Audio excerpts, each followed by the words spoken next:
Welcome to the snow and ice of two settlements and castles built by our fellow players in Going Medieval. My name is Peter, and in this episode of the Player Construction Showcase, I have a 2-for-1 special with Rochabar by Mauro, a sprawling walled-off settlement on a hilly map, and a totally different defensive castle and settlement design on a mountain map by Tai Prochnau called Overstone. Both of these have conveniently enough been sent to me during the winter days, so it will be really interesting to see the similarities and differences of how settlers live in these quite opposite settlement designs during the harshest of weather. If you have missed any of the previous episodes of this series, you can check out the whole playlist using the link down in the description, where you will also find my email address to which you can send your own settlements to be showcased in future episodes. To make this showcase a bit more unique, we will start from a different perspective than we usually do. And that is the viewpoint of the settlers who live in Rochabar, which is this large, mostly walled-off square settlement Mauro constructed, but which has an intriguing twist I will slowly explain to you as we go through it. These narrow paths settlers take between buildings are like streets in some old medieval and post-medieval city which have very little room left over once all the buildings were razed. There are very old cities in real life which do look like this, mostly in Europe, which is, as you know, the setting of Going Medieval. Because of the snow cover, the thing that pops straight out about this settlement is the use of clay blocks and wood as building materials mixed into all that limestone. The towers have whole segments built out of clay, and the walls have their merlons out of it as well, while most buildings have wooden roofs and some even the walls from that material. The crop fields are hard to see in winter, but in this settlement that is made even harder because most of them are so thin and snuck in between buildings. The defensive towers I mentioned have very ornate tops with lots of banners, torches, braziers and shields, while the settlement's heraldry is a really cool piece of art. Looking at the tower's construction from outside, the first thing that looks unique are the quadruple corner pillars offering extra support and some redundancy. The open terraces with narrow ledges and merlons offer good archer positions and a lot more open firing arcs for ranged weapons. The bottom of the towers shows more redundant pillars helping to counter possible collapses after trebuchet fire. The unguarded doors with no traps were a surprise though. What this tower has in its protection range are not just crops, but some outdoor workbenches and furniture, some of which has taken some damage, evident by the cracks. This little shed here marks the underground path from the crop fields to the nearby and underground food basement, which is interestingly enough built totally out of clay. Raw clay walls combined with dirt walls for almost maximum thermal insulation, and clay block floor tiles which add their own effect but also extra settler speed. These are concepts I have explained in my guide videos, particularly the basement building and road placement guides linked up here and in the description. As we can see, there is nothing underneath, so it's not a deep basement, nor is there any ice currently, but since it's winter, there is no need. Topside is the kitchen, as you probably expected, since that is the most efficient design. Clay brick tiled floors, many workbenches, shelves for storing leather, and stockpiles for fuel complete this efficient design. Inside the same building is a dining hall, and unlike what I've usually seen in these showcases with huge single tables and lined up chairs, this design is more of a medieval inn or tavern style. It's also ornamented to high heaven, and the supply of stimulants is right there on the stockpiles with food on the shelves. The central staircase takes us to the top and onto what looks like an outdoor dining place with braziers and cooking fires to complete the medieval restaurant atmosphere. This is definitely a first for this showcase, and I thank Mauro for the inspiration. The rest of the building is a low tower-like defensive structure, but with game tables above the double doors instead of hot oil. Ah, hot oil or burning oil. Too bad we do not have that in this game. Anyway, the whole section of the walls here is ornamented almost as a warning sign to raiders. I bet after update 4, Mauro will mount raider heads on these walls. That is an actual feature added to the game in update 4, whose overview you can see in another video, link up here and below. The next cluster of buildings has a much different wall design with no merlons but actual roof sections on top of walls, along with much more vegetation inside, including trees, while the ornaments are toned down. But because of the snow, I only figured out it was a religious settlement quarter once I zoomed inside its cathedral-like building. It has a high ceiling supported by tall pillars, it's highly ornamented even at the highest places, there are rows of seats, altars all around, and huge entrance and exit. Mauro did a great job of it and on quite a small footprint. Lots of candlesticks and braziers provide the light, or they would if it was feasible for his settlers to keep all of them alight. Across the way is a more homely church-like structure and a home to the other going medieval religion. Wood and raw limestone are the materials of choice here, as opposed to the limestone blocks of the cathedral.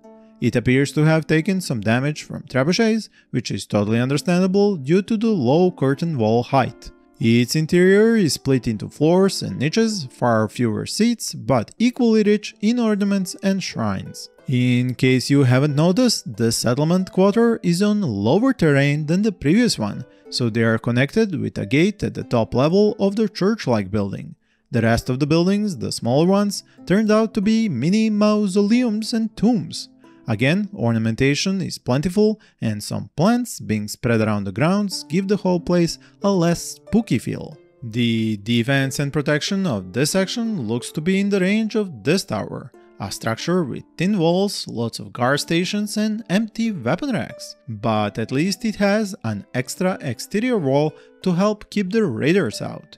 It lacks the shooting balconies and has a few windows instead. And this leads me back to the matter of defenses of Rojbar. This wall here just stops and leaves the settlement exposed. Now do note this settlement wasn't finished and Mauro even lost the save file due to a hardware failure, but luckily for him I kept the version he sent me, so one day he can finish it. As you can see by the rest of the curtain wall and the double gates and traps, the full defenses were planned and almost completed. What I find of particular interest is the way he used the back of the walls as a place to construct warehouses of sorts, which instantly remind me of Stronghold and placing buildings right up against the walls in the confined space of castles in that game. I bet most of you watching this showcase have fond memories of playing the original Stronghold or the first Crusader one. Feel free to walk the memory lane with me down in the comments. Anyway, this huge building houses the many armor racks you saw with the production workbenches which produced the clothing and armors on them. Everything has lots of space and it looks better for it. One funny thing I found was this family of rabbits running down the walls, while just across is one of those tiny farms I mentioned before. Stripes of individual crops lined up right next to each other. This is where we find the main brewery of Rojbar with the addition of tables and chairs for drinking and gaming to ease the settlers' worries. Some of them are hard at work here, and once again you can see workshops with lots of space, which is used to make the work efficient by having everything necessary right there for the settlers to use. Both ingredients and fuel in large quantities with even stockpiles for finished stimulants. The other side of the building has another mini farm, and the inclusion of farming the ingredients right outside the door closes the whole production loop. Basically, the only thing I could think of to speed up the production here would be clay brick floor tiles instead of wood for settlers' speed boost, and beds for them to sleep right where they work. But that would be really pushing it. Close to here is another example of those structures which lean on the curtain wall, but in this case, it's just a roofed place of worship with both types of shrines. Once we zoom out of this section of the settlement, we can spot the neat transition to the next section. It's totally walled off, accessible only through doors, and holds several different structures. One of which is another defensive tower, and it too has a narrow courtyard between the outer and inner walls. It's quite thin, but does spot many windows for archers to shoot from. At the base it has these interestingly designed pillars with ornaments, roof sections and braziers. The next building houses a huge multi-story library packed with bookshelves in a design almost like a maze, with research tables mostly in the corners and on all levels with a cartography table in the mix. It would take a lot of years and researchers to manage to fill up all of these, but it would be quite the sight. As you can expect, the outside is heavily decorated with practically no wall left bare, and the combo of clay and limestone blocks also adds to the visual appeal. The next building over is a bunkhouse with individual medium-sized rooms decked out with furniture, and another of those open-air dining places, and a mini garden is just outside. There are more such tightly packed rooms here within tiny 2-story homes, and a few more roomy open ones as well. I love the attention to detail with small gardens, trees, and even stone fences. This really helps sell the idea of settlers being here for a long time, personalizing their homes and giving it that lived-in appearance. Next section of the settlement has its own tower for protection, this one being smaller and less robust than the other ones. It does hold a guard station of its own, but not much else. Here we find more of these mini homes with single bedrooms, and it is only when I zoom out again that we can spot all those differences in land height across the settlement, because of which everything has this strange but really cool look and feel. When you look at the outside walls, everything looks to be on the same level, and the tops of the buildings sell that idea as well. But in reality, there is a lot of uneven ground and different ground levels inside the settlement. Besides the heavy ornamentation and decoration, the many gardens and individual settlement sections, this feature makes it extra unique and a really cool addition to this series of showcases. This is where we find another blacksmithing workshop and finally some filled weapon racks with many different weapons. With the armor racks, fuel, materials, and even furnaces for metal production below, with tables for eating lunch, this place is the full package of efficiency. Everything at hand and in large quantities,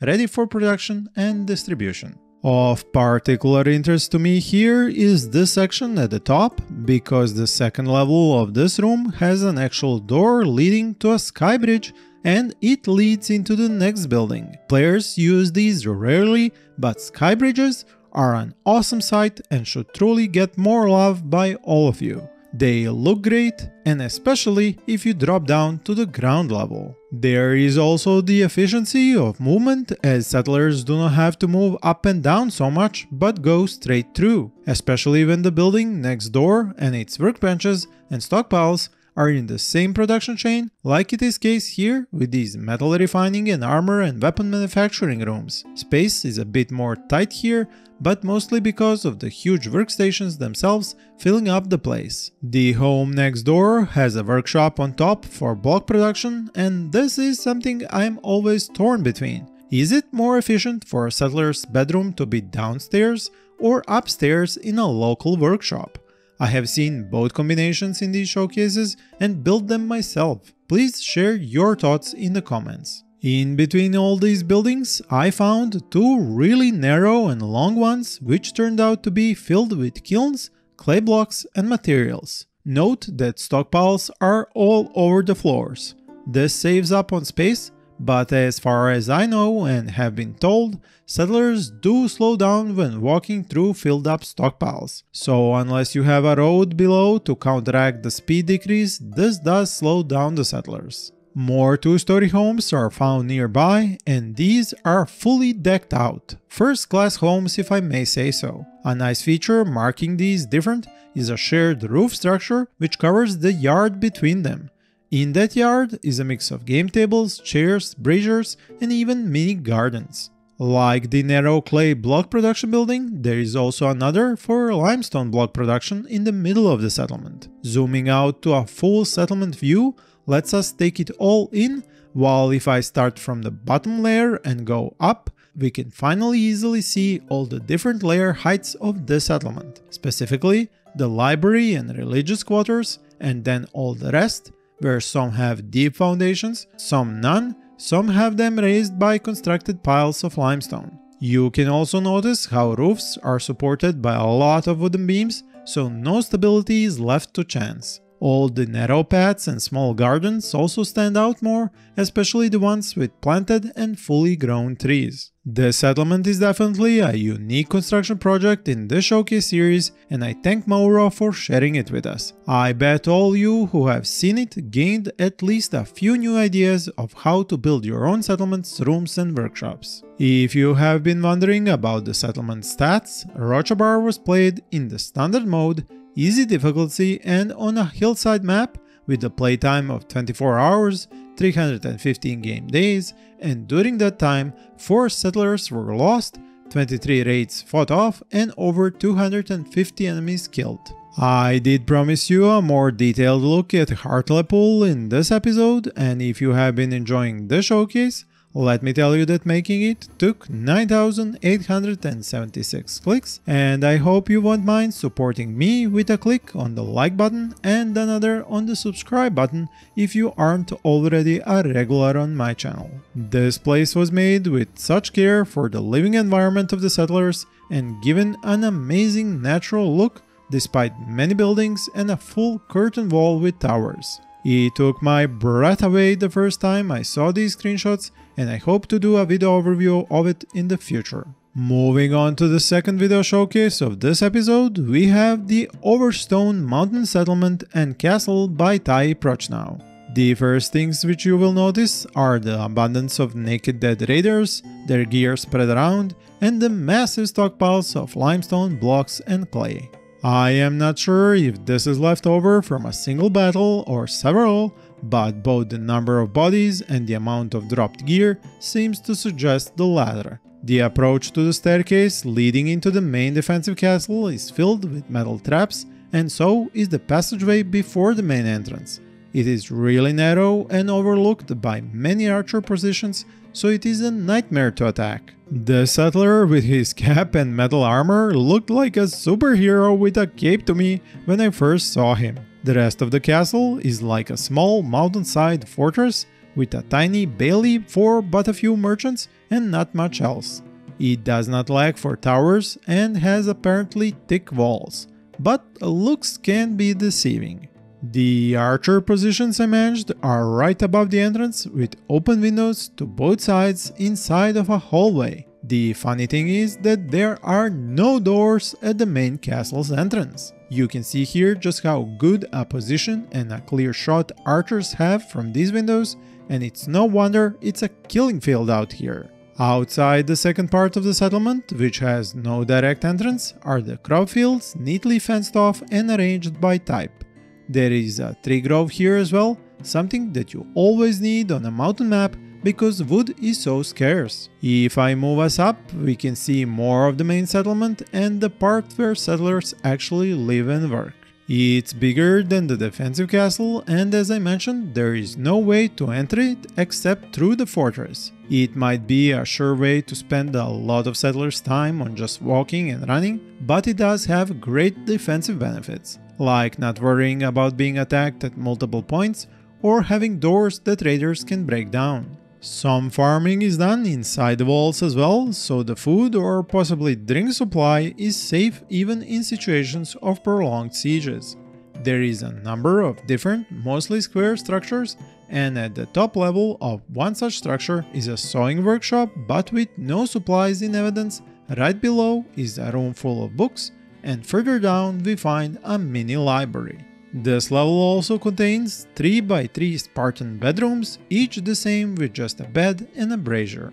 Next to them is an open smokehouse with game tables to kill the time while the meat is cured. A brewery is up on the mountainside with another Spartan bedroom, and one more is dug into the mountain itself. A third one is on the ground level of the main structure, in which we also find a kitchen, great room and more identical bedrooms, and a settler catching up on his ease in his warm and cozy room. These types of rooms in a single building provide settlers with lots of their daily needs and increase the time they can use for other jobs. If we take the kitchen stairs down, we find another clay basement like in the previous settlement, with the difference being that this one holds stimulants and has limestone floors. This is curious though from a gameplay perspective. Since stimulants in barrels do not spoil, you don't have to keep them in a basement, but from a role-playing perspective, it's a nice little wine and beer cellar. This made me hunt for the actual food basement, and I found it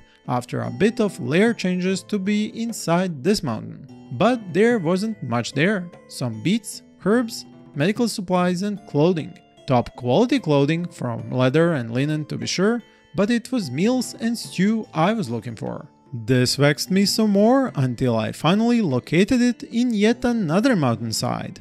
After a long entrance tunnel which forks, I found two big food larders which contained everything from 3 saplings to the best of meals. Granted, they looked rather empty, but that is the dead of winter after all.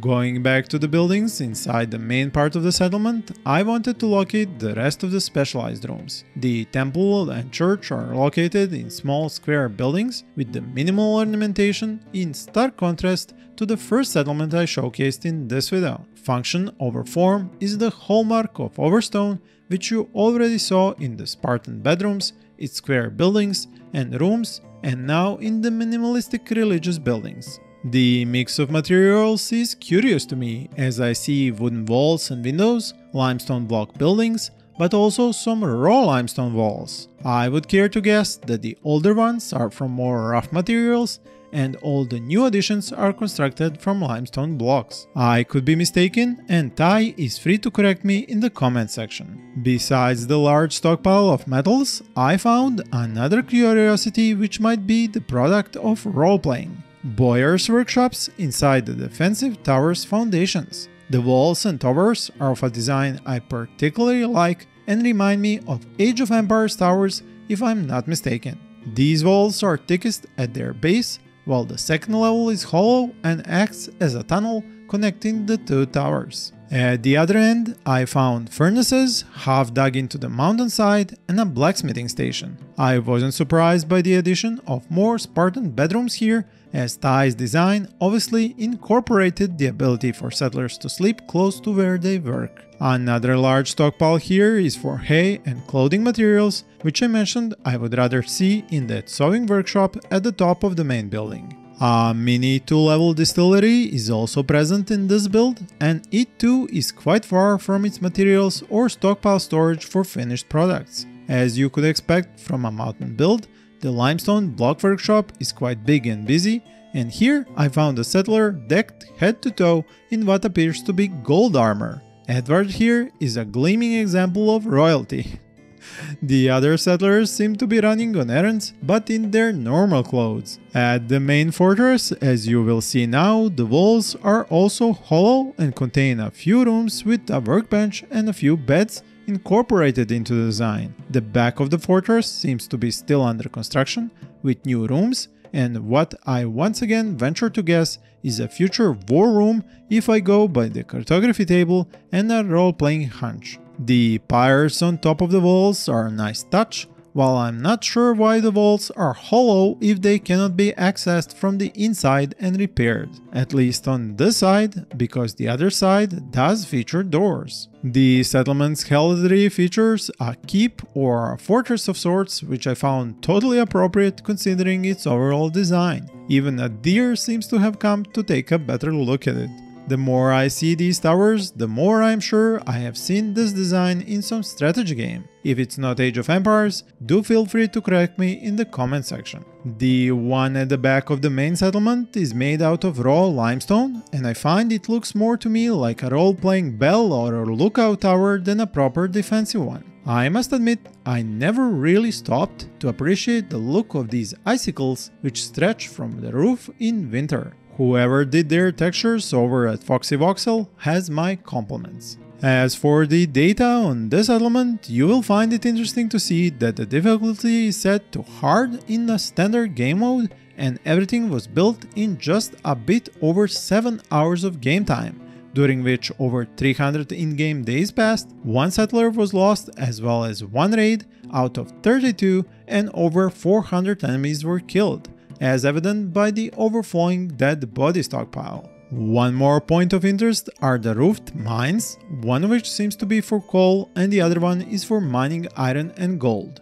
The roofs aren't strictly necessary, but keeping the rain and snow off settlers does have its merits. This settlement with its fortress might not be the prettiest settlement I have ever showcased, but it does give you a good example of how to rough it out on a mountain map, and especially if you want to have lots of fun battles against the raiders on a higher difficulty. I hope you have enjoyed this episode of the Player Construction Showcase, and do write to me which of the two settlements you liked more. These two snowy settlements are just the tip of the iceberg when it comes to amazing settlements all of you have created in Going Medieval. I love looking at these and finding original ideas I can include into my own settlement designs or add them as tips in my video guides. I can't wait to see what kind of a settlement hits my mailbox next, so don't be shy and share your creations with us. The link to my email is down in the description, as well as links to my Let's Plays and multiple guides on Going Medieval. Please join me again next time for another 2-in-1 settlement overview. Thank you for watching and happy gaming!